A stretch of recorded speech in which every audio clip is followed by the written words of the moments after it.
একটা বলি যে আমার বাউফলে চুরি সামলানো যাচ্ছে না। মাননীয় স্পিকার সব পারতেছি কিন্তু গণুস্ত্র সামলাইতে পারতেছি না। মাননীয় স্পিকার আমার রিক্সা সামলাইতে পারি কিন্তু ব্যাটারি সামলাইতে পারতেছি না। মাননীয় স্পিকার এটা যত সুন্দর করে আমি বলি তত সুন্দরভাবে আমার বাউফল কি হইতো, লজ্জিত হইতো। জাস্ট একটা উদাহরণ আমি বললাম। ইউটিউব গুলা কার? 50,000 ইউটিউব আছে জামাত এবং শিবিরের, তারা এগুলো দখল করছে।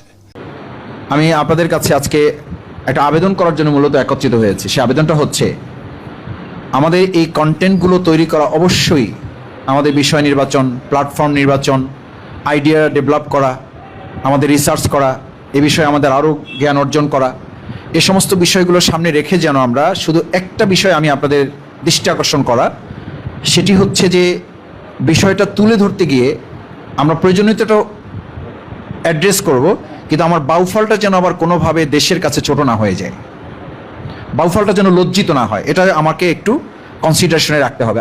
আমি জাস্ট উদাহরণ হিসেবে বলি, আমাকে একবার লম্বা একটা মেসেজ দিয়েছেন একজন সংসদে থাকা অবস্থায়, যে মাসুদ ভাই আপনি একবার এয়ারপোর্ট চাইলেন, একবার নদী ভাঙনের কথা বললেন, প্রাইম মিনিস্টারের প্রশ্ন করতে গিয়ে আপনি একটা বিষয় তুলে ধরেছেন, সেতুর বিষয়ে কথা বলেছেন। কিন্তু আমাদের তো এখন বড় সমস্যা হলো আমাদের কি বলে যে ট্রান্সমিটার চুরি হচ্ছে, রিক্সা চুরি হচ্ছে, তারপরে আমাদের অটোরিক্সা চুরি হচ্ছে, গরু চুরি হচ্ছে, ছাগল চুরি হচ্ছে, মাছ চুরি হচ্ছে। এইটা নিয়ে আপনি একটু কথা বলেন। তা আমি তখন ওনাকে নিচে মেসেজ দিলাম যে ভাই এই 300 পার্লামেন্ট মেম্বার এখানে আছে এবং এখানে শুধু 300 পার্লামেন্ট মেম্বারের সামনে তো কথা বলে না, এটা দেশ এবং আন্তর্জাতিক পরিমণ্ডলে এই কথাগুলো টেলিকাস্ট হয়, লাইভ টেলিকাস্ট হয়। আমার বাউফলে এত চুরি বাড়ছে এবং এত চোর আমার বাউফলে, এই কথাটা আমি কিভাবে এখানে তুলে ধরি বলেন? তো পরে উনি সাথে সাথে মেসেজ দিচ্ছে আমার সাথে, তাহলে এটা দরকার নাই বলার, এটা বলেন না, আপাতত ইন্টারনালি কিভাবে সমাধান করা যায় সেইটা আপনি উদ্যোগ নেন। আমি বললাম ঠিক আছে, এইটা ভালো কথা বলেছেন। এখন আমি যদি খুব জোর গলায় এটা বলি যে আমার বাউফলে চুরি সামলানো যাচ্ছে না, মাননীয় স্পিকার সব পারতেছি কিন্তু গণুস্ত্র সামলাইতে পারতেছি না। মাননীয় স্পিকার আমার রিক্সা সামলাইতে পারি কিন্তু ব্যাটারি সামলাইতে পারতেছি না। মাননীয় স্পিকার এটা যত সুন্দর করে আমি বলি তত সুন্দরভাবে আমার বাউফল কি হইতো,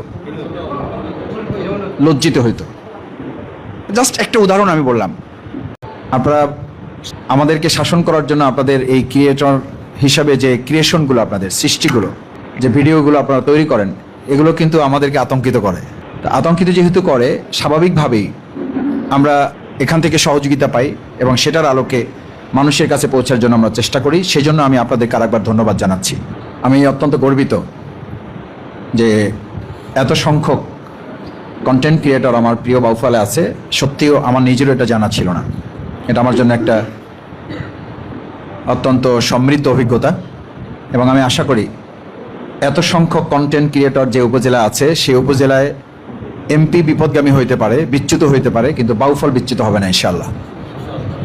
কারণ এখানে আপনারা যারা এসেছেন, আপনারা আমাদেরকে শাসন করার জন্য আপনাদের এই ক্রিয়েটর হিসাবে যে ক্রিয়েশনগুলো, আপনাদের সৃষ্টিগুলো, যে ভিডিওগুলো আপনারা তৈরি করেন, এগুলো কিন্তু আমাদেরকে আতঙ্কিত করে। আতঙ্কিত যেহেতু করে, স্বাভাবিকভাবেই আমরা এখান থেকে সহযোগিতা পাই এবং সেটার আলোকে মানুষের কাছে পৌঁছার জন্য আমরা চেষ্টা করি। সেই জন্য আমি আপনাদেরকে আরেকবার ধন্যবাদ জানাচ্ছি, আমার প্রিয় ভাইয়েরা এবং বোনেরা।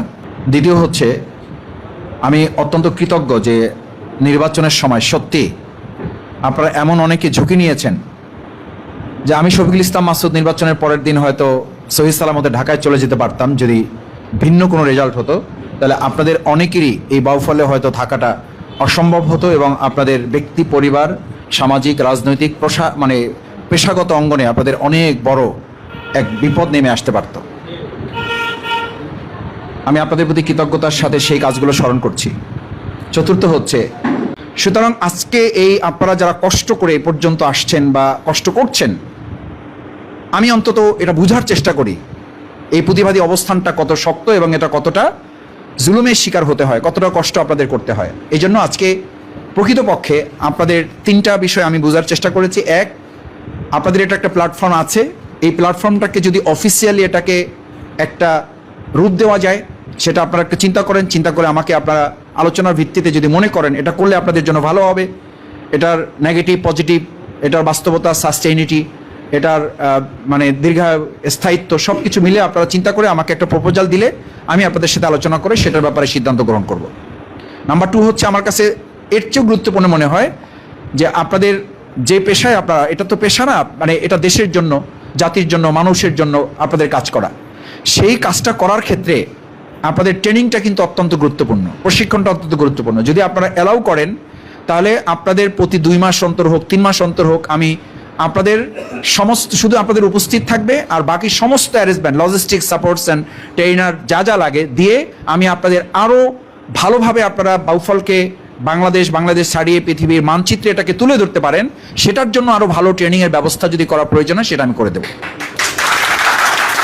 তৃতীয় হচ্ছে আপনাদের প্রত্যেকের এখানে ব্যক্তিগত লজিস্টিক্স, যেটা একেবারে মিনিমাম লজিস্টিক্স, এটার জন্য একটা ভালো সেট দরকার, এটার জন্য ডাটা দরকার, এটার জন্য কেবল দরকার, এটার জন্য মাইক্রোফোন দরকার, আরও যা যা দরকার হয় আমার যারা আপনারা ভালো বুঝবেন, এই দরকারগুলো এখানে যারা আছেন সবাই এটার জন্য সমানভাবে সামর্থ্যবান না।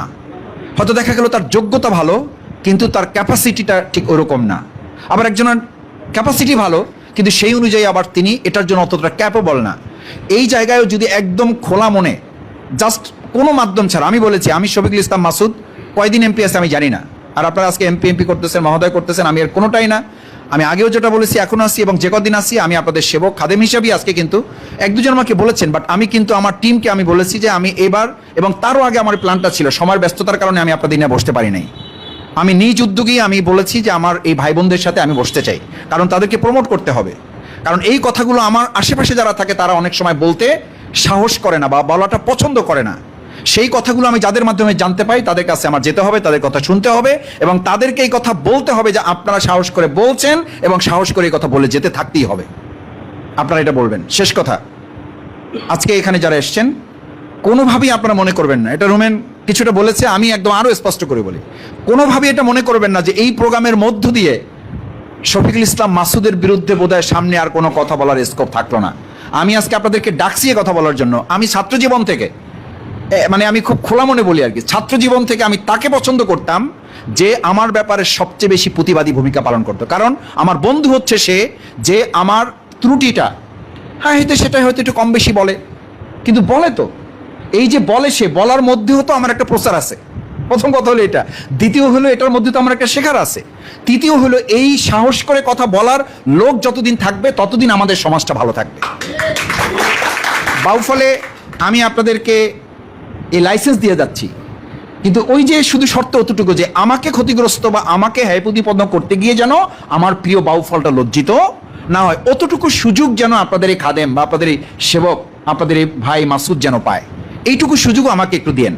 সব এমনভাবে আমরা তুলে ধরবো না যাতে একজন আমাকে এমপি ধরে বলে মাসুদ ভাই আপনার বাউফলের এই বিষয়গুলো দেখছেন নাকি আপনি, এটা তো আপনার একটু আগে দেখলে ভালো হইতো, বা যে করছে সে যদি আপনাকে একটু আগে জানাইতো তাহলে এটা মিডিয়ায় না আসলেও ভালো হইতো। এটা কিন্তু এমপির আমরা বলি, আমাকে যেমন বলে আমিও আবার আরেকজনকে বলি ভাই ওই বিষয়টা দেখছেন নাকি আপনার কুষ্টিয়ার যেটা, ওটা কিন্তু এভাবে না এসে আপনাকে যদি বলতো বা কোনোভাবে এটা ইন্টারনালি সলিউশন হইলে এটা আপনার এলাকাটা কিন্তু আসলে লজ্জিত হয়েছে, শুধু আপনি না, এটা ওভারঅল আপনার এলাকাটা দেশবাসীর সামনে একটু ছোট হয়ে গেল।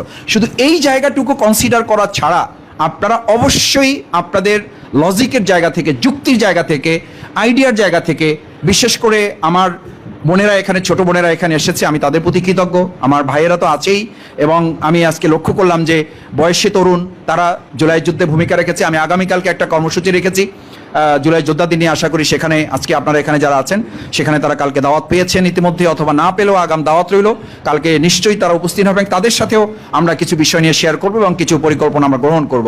আজকে এতটুকুর মধ্যে দিয়ে শেষ করতে চাই।